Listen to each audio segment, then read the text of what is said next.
Just a few weeks left in school, and that means a lot of people are already dreaming of summer vacation. Ah, yes, dream away. But before you book anything, our investigator Amy Davis is here with an alert about hidden fees that could catch you by surprise. Amy, good morning. Yeah, this is more of a nightmare than a dream, actually. We're talking about VRBO, Airbnb, even Travelocity and Expedia. They're now listing homes and properties for rent. But one Mont Bellevue woman wants to warn people about what happened to her when she booked a trip for her family.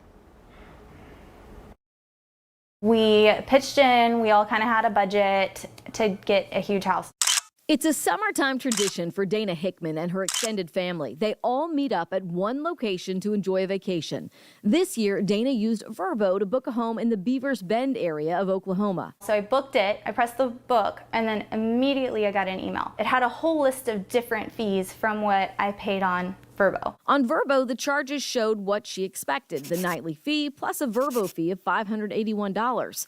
But then her email and credit card showed an additional unexpected charge from the host of more than $1,200. I was absolutely shocked. In Vrbo, when you push the checkout button, it doesn't say this is a quote, it may change. It doesn't say you may have added fees. Vrbo blames the host, and the host blames Vrbo for not updating their fees on the booking platform.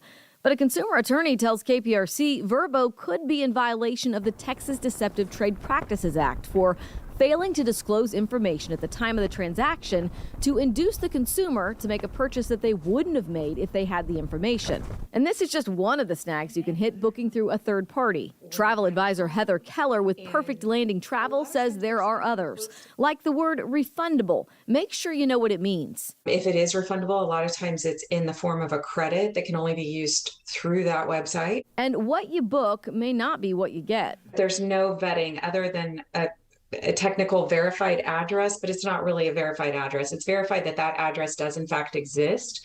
They're not going and looking at the pictures that are submitted. And a third problem you might face, sudden cancellation. The owner has the ability to cancel the reservation. And when they realize that rates are skyrocketing and availability is limited, but maybe you made your reservation at a little bit lower rate, they cancel the reservation so that they can then rebook it at a higher rate for a new guest. Yeah, not cool. Back to Dana. Even though she booked a non-refundable trip, Vrbo did refund her money because of the confusion, and then she got the $1,200 back from the cabin booking by disputing that charge with her credit card company. So if you think any third-party booking site is in violation of the Texas Deceptive Trade Practices Act, like we explained, send a letter to the company and let them know you plan to take them to small claims court for those violations.